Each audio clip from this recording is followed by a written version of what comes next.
데이빗 소페르라고 하는 사람이 쓴 책 제목이 피할 수 없는 하나님입니다. 이 피할 수 없는 하나님이라고 하는 책에서 아마 여러분들도 한 번쯤 들어보셨을 거예요. 수도원과 교도소의 차이점을 말씀했습니다. 교도소와 수도원의 차이점은 불평과 감사에 있다. 감옥에 갇힌 죄수들은 깨어있는 시간 동안 입술을 통해서 불평불만을 많이 합니다. 수도원에 있는 수도사들은 깨어있는 동안에 하나님께 감사를 많이 고백을 합니다. 만약 죄수가 교도소 안에서 감사를 한다면 그것은 더 이상 교도소가 아니라 수도원이 될 수 있다. 수도사가, 성직자가 수도원에서 불평불만을 일삼으면 그것은 교도소가 될 수 있다라고 하는 것입니다. 저와 여러분은 지금 어디에 살고 있습니까? 여러분은 교도소에 살고 있습니까? 아니면 수도원에 살고 있습니까? 대답을 한번 해보시죠. 솔직히 말하면 저의 고백은 이것입니다. 어떤 때는 수도원에 살았다가 어떤 때는 교도소에 살았다가 왔다 갔다 하는 게 오늘 우리의 모습이라고 하는 것이죠. 감사에는 크게 두 종류가 있습니다. 절대적 감사가 있고 상대적인 감사가 있습니다. 상대적 감사는 환경과 조건에 따라서 영향을 받는 감사입니다. 환경이 좋으면 감사하고 조건이 좋으면 감사하고 내 뜻대로 잘 되면 감사하고 안 되면 하지 않고. 절대 감사는 상대 감사와는 달리 환경과 조건의 영향을 받지 않는 감사입니다. 내가 어떤 상황, 어떤 환경에 놓여 있든지 항상 감사하는 것. 이것이 절대 감사예요. 성경에 보면 다니엘이라고 하는 인물이 있는데 이 다니엘은 그 이방 나라에 포로로 끌려가서 오랜 세월을 그 땅에서 살았습니다. 그 이방 땅에서 너무 지혜로우니까 두각을 나타내어서 외국인이시지만 그 땅에서 그 제국에서 총리의 자리까지 올라갔던 인물입니다. 다리오 왕이라고 메대 사람 다리오 왕이 있었는데 이 왕이 나라를 좀 잘 통치하려고 전국에 한 120명의 관리들을 임명을 하는데 그 가운데 3명의 총리를 임명합니다. 그 3명의 총리 가운데 한 사람이 바로 다니엘입니다. 본토 사람, 그 페르시아 땅에 살고 있는 사람, 그 사람들의 시기와 질투를 받았어. 어떻게 저렇게 외국인이 그 총리의 자리까지 오를 수가 있는가? 어쨌든 다니엘을 끄집어 내리려고 다니엘의 그 영향력을 감소시키려고 고관들이 모여가지고 같이 음모를 꾸몄습니다. 다니엘을 보니까 흠잡을 데가 없어요. 인격적으로, 도덕적으로, 능력적으로 흠잡을 데가 없는 거예요. 그래서 가만히 보니까 흠잡을 만한 건 딱 하나가 있다. 그건 뭐냐면 종교다. 저들이 믿는 야훼, 여호와. 그 여호와를 앞에서 정기적으로 기도하는 것을 봤나 봐요. 그래서 이들이 왕이시여, 이제 한 달 동안 왕 이외의 다른 신이나 다른 사람에게 기도하거나 간구를 하면 그 사람을 사자굴에 던져 넣어서 죽입시다. 왕이 멍청하게 실수로 그랬는지 모르지만 그 조서에다가 서명을 하고 왕의 의인을 찍어버린 거예요. 도장 인장을 찍어버린 거예요. 이거는 물을 수가 없습니다. 금방 후회했어요. 이 다니엘처럼 탁월한 총리가 없는데 가만히 보니까 다니엘을 넘어뜨리려고 하는 이들의 계략이었구나. 이미 때는 얻었습니다. 막 근심을 합니다. 왕이 어떡하나? 다니엘이 죽으면 어떡하나? 근데 다니엘이 그 조서가 그 금령이 반포되고 난 다음에도 죽을 줄 알면서도 창문을 열어놓고 예루살렘 성전, 고국 예루살렘 성전을 향해서 문을 열어놓고, 문을 여는 건 뭐예요? 공개적으로 하루에 3번씩 기도를 했다라는 거예요. 근데 기도만 한 것이 아니라 성경 다니엘서 6장 10절에 보면 다니엘이 늘 하던 대로 기도하고 그 다음 따라 나오는 말이 그의 하나님께 뭘 하였더라? 감사하였더라. 그러니까 기도하는 가운데 감사를 하나님 앞에 올려드렸던 것입니다. 자기가 이렇게 기도하면 그 조소와 금령으로 인해서 내가 사자굴에 던져져서 죽임을 당할 줄을 알면서도 그는 하나님 앞에 감사의 기도를 올려드렸습니다. 이 감사, 이 다니엘의 이 감사가 바로 차원 높은 감사하고 바로 절대 감사입니다. 오늘 성경은 사도 바울을 통해서 하나님께서 우리에게, 예수 믿는 신자들에게 범사에 감사하라 라고 말씀합니다. 이것은 절대 감사를 하라는 말입니다. 여기 범사에 보니까 in all circumstances, 그러니까 모든 상황 속에서 감사하라는 거예요. 상황이 좋든지 나쁘든지, 환경이 좋든지 나쁘든지 그거는 상관없이 항상 감사하라 라고 하는 것입니다. 여러분, 우리가 모든 상황 속에서 이 말씀대로 감사할 수 있다면 우리의 인생은 행복한 인생이 될 줄로 믿습니다. 천국을 살아가게 되는 거예요. 천국의 행복을 누리게 되는 것입니다. 그리고 오늘 성경이 이것이 그리스도 예수 안에서 너희를 향하신 하나님의 뜻이라고 말씀하는 걸 보니까 우리가 범사에 감사할 수 있다면, 어떤 상황 속에서도 하나님께 감사를 올려드릴 수 있다면 하나님의 뜻, 하나님의 소원을 이루는 것이기에 하나님을 기쁘시게 할 줄로 믿습니다. 그래요, 여러분. 하나님의 뜻은 나에게도 좋고 하나님께도 좋은 것입니다. 오늘 이 하나님의 뜻, 감사, 범사에 감사하기를 선택하셔서 하나님께 기쁨이요 오늘 저와 여러분의 행복한 신앙생활이 되시기를 바랍니다. 바울의 편지를 받고 있는 데살로니가 교회의 상황은 지난번에도 말씀드린 것처럼 녹록한 상황이 아닙니다. 감사할 일보다도 불평할 일이 많을 수밖에 없는 상황이라는 거예요. 박해와 핍박 상황입니다. 예수 믿는다고 유대인들로부터 외면을 당하고 왕따를 당하고 경제적인 손실을 입고 직장을 구할 수 없고 직장에서 잘리는 그런 상황이에요. 점점점 그 박해와 핍박 상황이 심해져 가고 있는 그때에 사도 바울은 그래도 예수님 안에 있는 자들아, 예수님을 믿는 자들아, 모든 상황 속에서, 그 상황 속에서도 감사하라. 이것이 하나님의 너희를 향한 뜻이니라 라고 말씀하고 있습니다.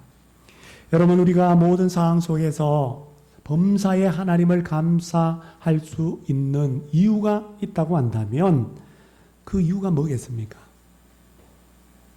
그 이유를 사도 바울이 알기 때문에, 그 이유를 알기 때문에 사도 바울이 이렇게 권면하는 것이죠.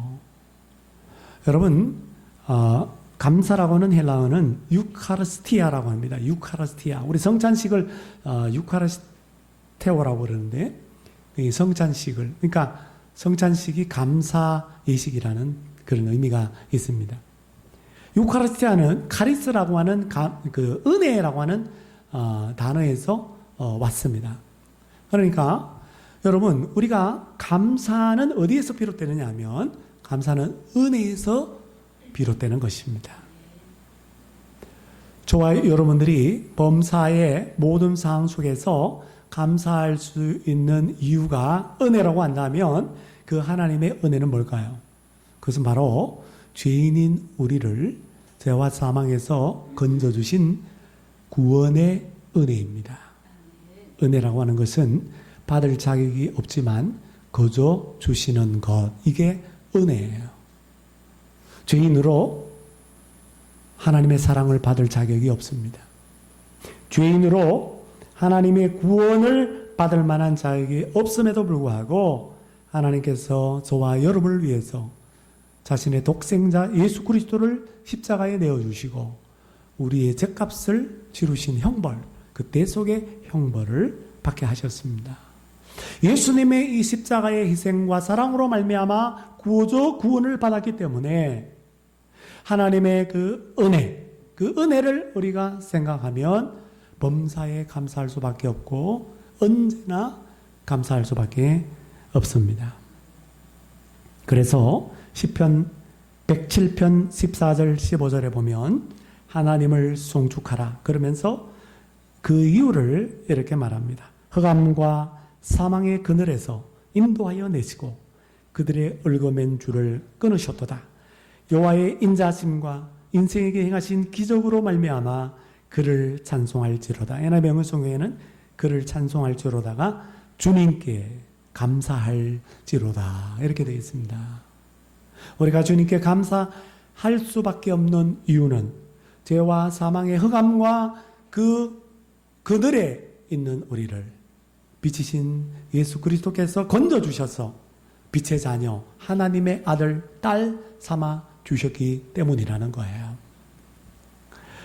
우리의 약점 중에 하나가 뭐냐면 은혜를 잘 까먹는 것입니다. 얼마나 머리가 나쁜지 은혜를 금방 잊어버립니다. 이게 우리의 약점이에요. 있는 것뿐만 아니라 하나님의 은혜를 배반하는 삶을 살아가요. 이것을 가리켜서 배은망덕이라고 그래요. 여러분 어떤 염세주의 철학자도 배은망덕한 인간하고는 놀지 말아라 이렇게 고면하더라고. 은혜를 모르는 인간은 친구가 되면 안 된다. 사람도 싫어해요. 근데 하나님도 싫어하십니다. 하나님께서 이스라엘 백성들 조금 전에 우리 성식 교동문 145편을 읽었는데 거기 보니까 이스라엘 백성들이 애굽에서 종살이 할 때 이집트에서 노예 생활을 할 때 하나님께서 이스라엘과 맺은 언약을 기억하시고 그들을 그 속박 가운데서 건져주시려고 모세를 선택해서 지도자로 세웠습니다. 그런데도 하나님의 은혜를 잊어버렸다. 이 백성들이. 그러나 하나님이 이스라엘을 너무너무 사랑하셔서 하나님께서 홍해를 가르시고 이스라엘 백성들을 애굽에서 이집트에서 탈출하도록 자유의 몸이 되도록 그렇게 해주셨다라는 거예요. 그럼에도 불구하고 이스라엘 백성들이 광야 생활을 하는 가운데 먹을 게 없다고 하나님 앞에 불평을 합니다. 그래서 하나님께서 만나와 메추라기로 고기 없다고 그러니까 메추라기를 하늘에서 내려주시고 만나라고 하는 뜻은 이것이 무엇이냐 이런 뜻이거든요. 그러니까 도대체 이거는 알 수 없는 음식을 하나님께서 하늘에서부터 내려주셨어요. 매일매일 그것을 거두어서 광야에서 굶어 죽지 않고 하나님께서 살 수 있도록 해주셨어요. 물이 없다고 목마르다고 막 또 불평불만을 합니다. 차라리 우리를 애굽 땅에 살게 해주시지. 그렇게 하나님을 원망해요. 그때 하나님께서 반석에 모세의 지팡이를 쳐서 샘물이 나게 해서 물이 막 나오게 해서 그들로 하여금 해갈하게 해주십니다. 이스라엘 백성들의 광야 생활이 길어질 수밖에 없었던 것은 하나님의 구원의 은혜를 잊어버리고 하나님의 공급하심의 은혜를 잊어버리고 불평, 불만, 원망했기 때문이에요. 감사하지 않았기 때문이에요. 하나님께서 싫어하셔서 그들이 차라리 여기서 죽었으면 좋겠다. 그래 내 귀에 들린 말대로 내가 행하리라. 그래서 죽었으면 좋겠다고 했는데 진짜 광야에서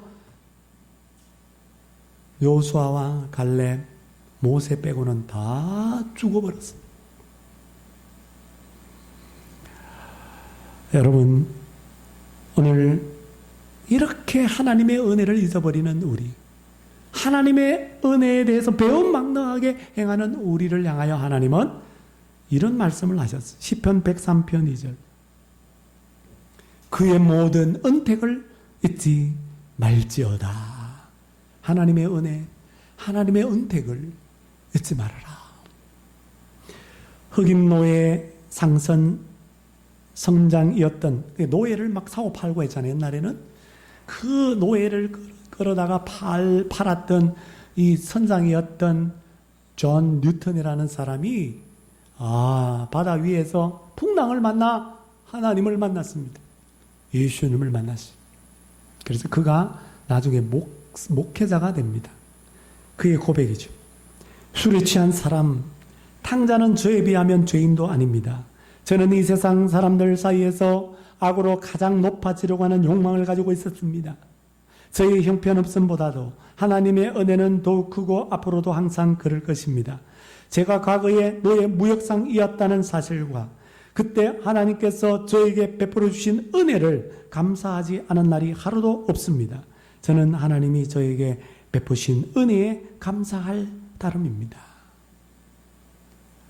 여러분, 목회자가 되고 난 다음에 하나님이 나를 목회자로 삼아주시기 전에 나를 죄와 사망에서 구원해 주신 은혜를 한 번도 잊지를 않았어요. 그래서 그는 매일매일 감사하면서 목회하고 감사하면서 말씀을 전하고 감사하면서 복음을 전하는 삶을 살았다라는 거예요. 그가 한 유명한 고백이 있잖아요.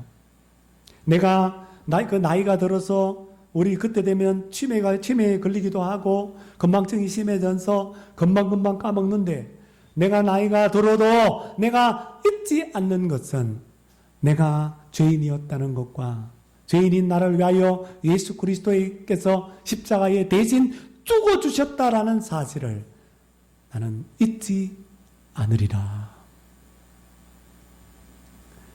여러분, think and thank입니다. 생각하라, 그리고 감사하라. 우리가 십자가의 은혜를 생각하며 나를 사랑하신 주님의 사랑과 하나님의 놀라운 기적을 우리가 기억한다면 우리는 범사에 항상 감사할 수밖에 없는 줄로 믿습니다. 자, 그렇다면 우리가 어떻게 하면 범사에 감사할 수 있을까요? 저는 여러분의 실천사항으로 두 가지를 제시하겠습니다. 두 가지 중에 하나라도 실천하세요. 세 가지까지 가면 실천하기 어렵지 않아, 다 실천하기. 그러니까 둘 중에 하나라도 꼭 실천하려고 하는 그런 마음으로 여러분에게 두 가지를 적용적으로 말씀을 통해서 제시합니다. 첫 번째는 복음을 전하십시오. 전도하십시오. 그러면 범사에 감사할 수 있습니다. 전도자 바울을 묵상하고 또 바울의 서신서를 제가 관찰을 해보니까 매우 독특한 공통점이 있습니다. 빌립보서 1장 3절 내가 너희를 생각할 때마다 나의 하나님께 뭘 하며? 감사하며. 여기 나오죠? 생각할 때마다. 그러니까 think, 생각할 때마다 thank, 감사하고 있습니다. 자, 무엇을 생각하시는지 잘 보세요. 데살로니가전서 1장 2절 우리가 너희 모두로 말미암아 항상 하나님께 감사하며. 데살로니가전서 3장 9절에 우리 하나님 앞에서 너희로 말미암아 모든 기쁨으로 기뻐하니 너희를 위하여 능히 어떠한 감사로 하나님께 보답할까. 영어 성경에 보니까 너희 때문에 우리 하나님 앞에서 가지고 있는 모든 기쁨에 대한 담내로 하나님께 어떻게 감사할까? 그 담내로 하나님께 어떻게 감사할까? 또 데살로니가후서 1장 3절 형제들아 우리가 너희를 위하여 항상 하나님께 감사할지니 이것이 당연함은 너희의 믿음이 더욱 자라고 너희가 다 각기 서로 사랑이 풍성함이니라. 그러니까 이 말씀을 가만히 보면 바울이 하나님께 항상 범사에 감사하는 이유는 교회 때문이다. 내가 복음을 전해서 세워진 빌립보 교회, 세워진 데살로니가 교회를 생각할 때마다, 다시 말하면 그 성도들 한 사람 한 사람을 생각할 때마다 나는 항상 하나님께 감사합니다. 이것이 사도 바울의 고백입니다. 하나님께서 바울에게 전도한 교회로 말미암아 기쁨을 주셨는데 이 기쁨조차도 하나님이 주신 것이니까 하나님께, 이 기쁨을 주신 하나님께 감사로 담내하고 싶다. 이런 고백을 한 것입니다. 뿐만 아니라 전도한 교회가 데살로니가 교회처럼 믿음의 소문이 나고 믿음의 역사가 일어나고 사랑의 수고가 있고 예수님의 재림에 대한 소망으로 이 고난 가운데 인내하며 믿음을 지키는 그 모습을 볼 때에 바울은 감사할 수밖에 없었다라는 거예요. 그러므로 여러분, 작년에 우리가 예수사랑 큰잔치를 했는데 예수사랑 큰잔치를 통해서 우리 신강교회에 많은 새가족들이 오셔서 지금 신앙생활을 하고 있습니다. 그런데 여러분들이 전도한 그 사람이 예수님을 영접하였어요. 그것을 생각할 때에, 그 사람이 하나님의 자녀가 된 것을 생각할 때에 하나님께 감사할 수밖에 없지요. 뿐만 아니라 전도한 그 사람이 교회에 출석을 잘하고 예배도 잘 드리고 봉사도 하고, 뿐만 아니라 믿음이 살아있고 또 서로 사랑이 풍성한 인격까지도 그렇게 성숙한 모습을 내가 본다면 전도자로서 얼마나 기쁘고 얼마나 하나님께, 하나님 하신 일이니까 감사하겠어요. 나는 그저 복음의 씨앗을, 복음을 던진 것뿐이고 뿌린 것뿐인데 싹이 나고 열매 맺게 하시고 자라게 하시는 분이 하나님이시니까 우리가 그 하나님께 범사에 감사할 수밖에 없는 것 아니겠습니까? 그러므로 전도하는 사람은 범사에 감사할 수 있습니다. 전도한 영혼을 생각할 때마다 어떤 환경과 조건에서도 감사할 수 있다라는 거예요. 초대 교부 가운데 크리소스톰이라는 분이 있습니다. 지난번에도 한번 소개했는지 모르겠는데 황금의 입을 가진 사나이.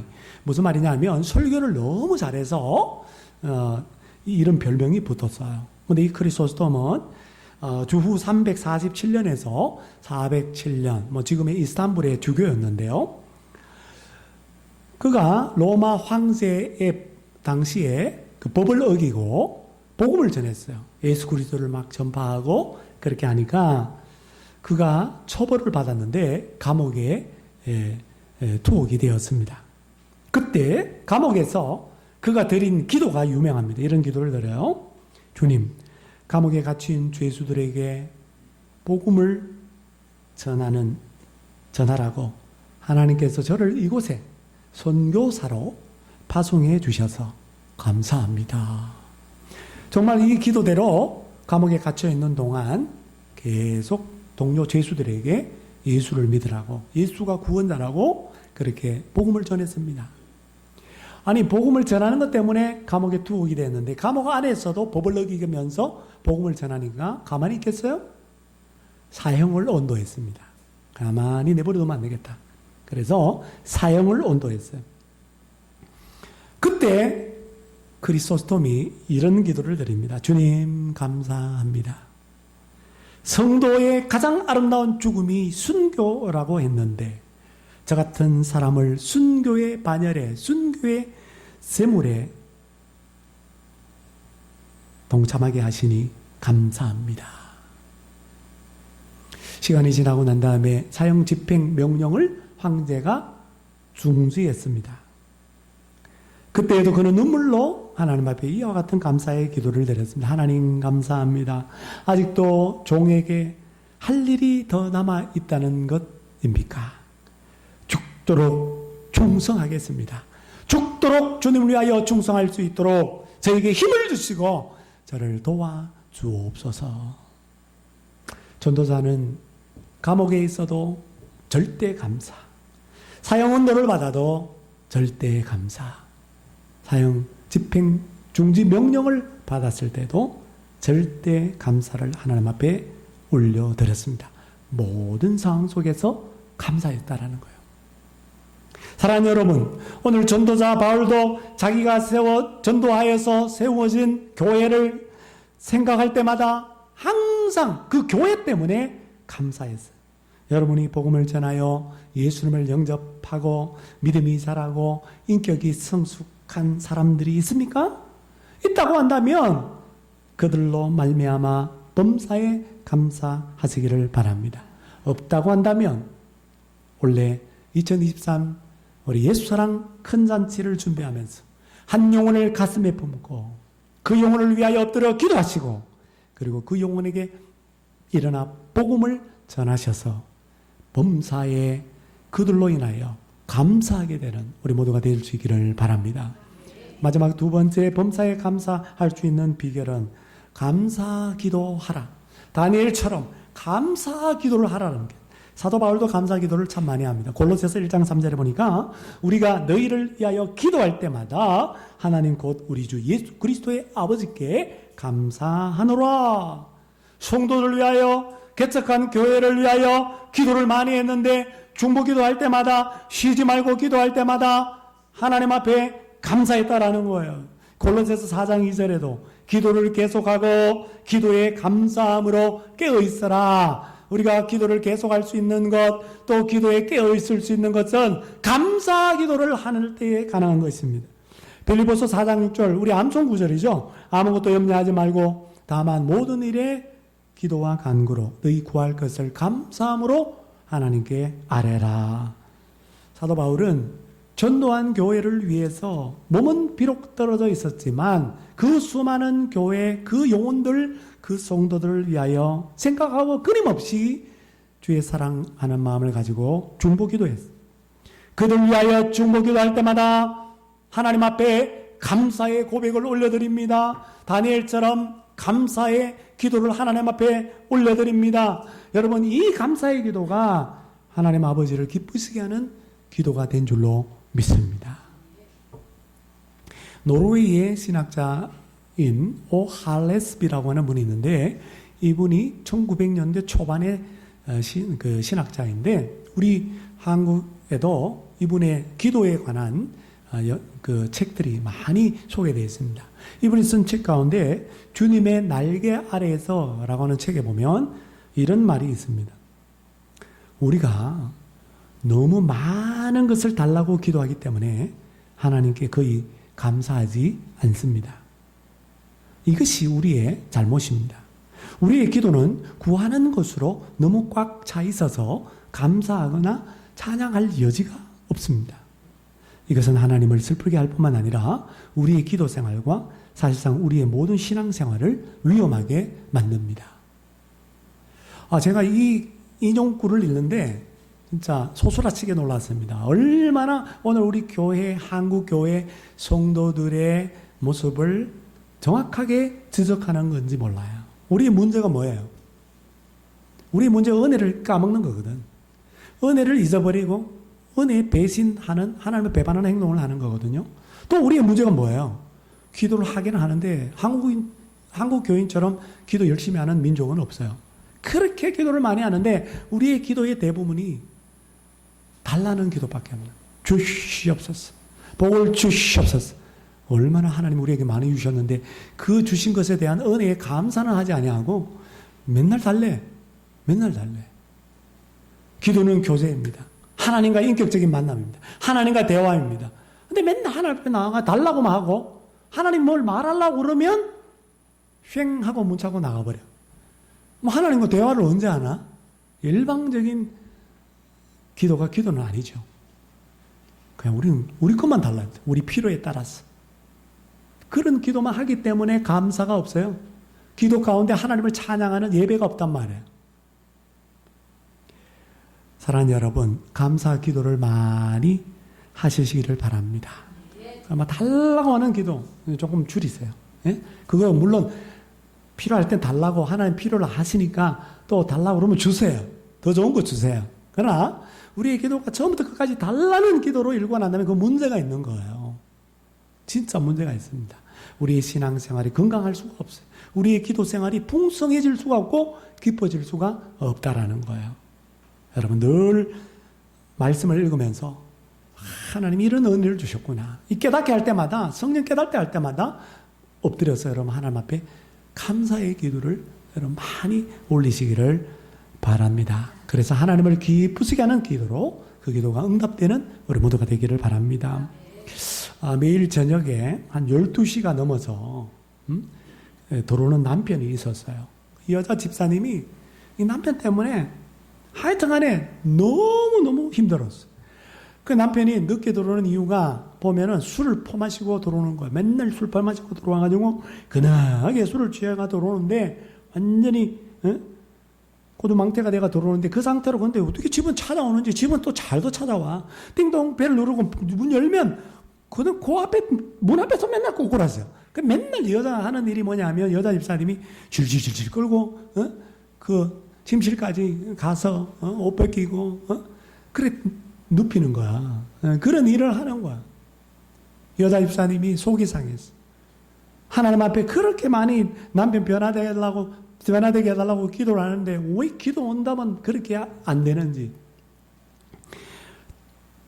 주말이 되면은 토요일 되면은 더 늦게 들어와. 또 이게 날짜 감각은, 요일 감각은 있어갖고 토요일 날 더 늦게 들어와는 거예요. 들어오면 그 다음날 주일날 2시, 3시, 오후 2시, 3시까지 잠을 퍼들이게 썰어서 자는 거예요. 이런 남편을 보면서 한심하기도 하고 원망이 하나님 앞에 막 생기기도 하고 너무너무 미워서 어쩔 줄을 모르는 거예요. 그래서 하나님 앞에 안방까지 그날도 막 질질질질 끌고 들어가가지고 그렇게 막 하나님 앞에 막 원망하는 기도를 하는 거예요. 원망하는 기도. 원망하는 기도 해도 돼요, 여러분. 예? 우리 여기 보면 시편을 읽어보면 다윗의 기도가 보면 저주하는 기도도 나와. 예? 아주 그냥 쫄딱 망했으면 좋겠다. 저 원수 막 이런 기도. 그러니까 그런 기도를 드리다가 그럼 그런 기도를 어떤 기도를 되면 하나님 어찌하여 이렇게 지독한 남편을 만나게 해가지고 내가 이 결혼 생활을 이렇게 불행하게 하십니까? 하나님이 나같이 착한 여인에게 이런 짝꿍은 어울리지 않는데 하나님 너무하십니다. 내가 그렇게 기도해도 하나님은 왜 우리 남편을 변화시켜 주시지 않고 이렇게 잘 믿는 나를 고생시키십니까? 더 이상 못 살겠습니다. 못 살아요. 나는 못 살아요. 하나님 진짜 못 살겠다고 막 하소연을 합니다. 여러분 이해가 되죠? 그죠? 이런 남편을 안 두었으면 모르겠어요? 예, 이런 남편을 두면 아마 부인 입장에서는 속이 시커멓게 타들어갈 거예요. 속이 너무너무 상할 거예요. 이놈의 왼수가 멀리 있는 게 아니라 바로 앞에 있는 거예요. 근데 성령님께서 원망의 기도를 하는데 여러분 하나님 신기해요. 원망의 기도 하다가 또 하나님 찬양의 기도로 바꾸고 감사의 기도로 바꿔요. 왜 성령님이 역사하시니까 그래요. 그래서 성령님이 갑자기 이런 음성을 이 여자 집사님에게 주시는 거예요. 뭐라고 그러냐니까 김집사였단 말이에요. 김집사야.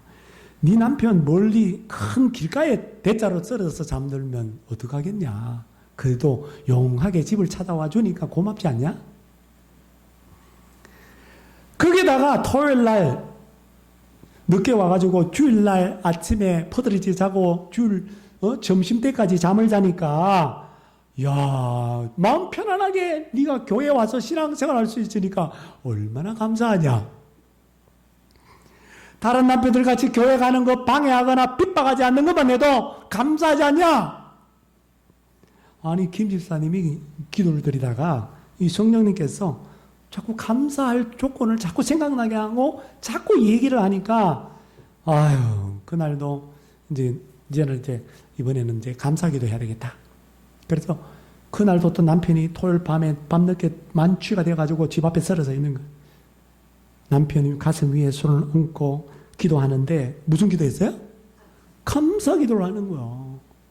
근데 뭐 이렇게 해줘서 감사하고 이 남편 이렇게 살아 돌아와서 감사하고 그래도 집 번지수 잘 찾아와가지고 남의 집이 아니라 우리 집 앞에 쓰러져서 감사하고 주일날 예배 잘 들 수 있도록 늦잠 실컷 자게 해주셔서 감사하고 이렇게 감사기도 하는데 갑자기 막 웃음이 나오는 거야. 그렇잖아요. 자기가 생각해도 웃기잖아요. 그렇잖아요.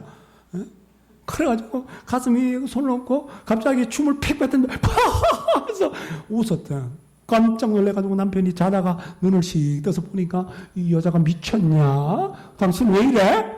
왜 웃는 거야?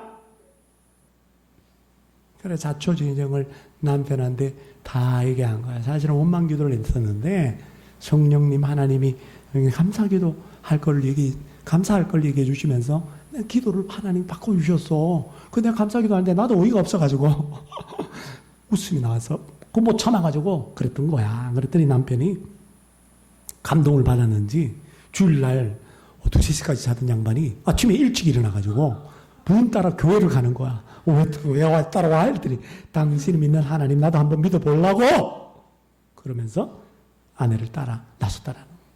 지금 교회 잘 다닌대요. 우리 교회 얘기는 아니고 다른 교회 얘기인데 지금 교회 너무너무 잘 다닌 남편이. 여러분, 우리가 범사에 감사할 때에 이 믿지 않는 남편 포함해서 믿지 않는 자들을 감동을 시켜줄 수 있어요. 그 기도를 못 들어도 그 기도가 우리 하나님 통해서 역사에서 감동을 주는 거예요. 감동 주면 그분들 가운데 예수님을 믿을 수도 있어요. 믿을 수도 있어요. 다니엘이 죽을 줄 알면서도 하나님 앞에 감사 기도를 드렸더니 어떤 일이 벌어진 줄 아세요? 다니엘서 6장을 읽어보세요. 읽어보면 왕이 사자굴에서 죽을 줄 알았는데 다니엘이 살아나네? 다니엘이 고백해요. 하나님께서 사자의 입을 봉하셨습니다. 하나님이 하셨습니다. 다니엘 믿는 하나님의 능력을 체험한 이 다리오 왕이 뭐라고 하냐니까 조소를 반포해서 백성들이여 다니엘이 하나님은 살아계신 하나님 어제나 오늘이나 변하지 않는 하나님 이 하나님 앞에서 두려워 떨지어다. 여러분 그렇게 하나님을 두려워하는 왕이 되고 백성들에게 이와 같이 포로 생활하는 한 사람의 섬기는 신을 경배하라고 선포되는 놀라운 역사가 다니엘의 감사 기도를 통해서 일어나게 되었다라는 거예요. 사랑하는 여러분, 다니엘처럼 범사에 감사 기도하셔서 불신자를 감동시키고 또 그의 영혼을 구원하는 하나님의 두려움을 던져주는 우리 모두가 될 수 있기를 주님의 이름으로 축원합니다. 감사.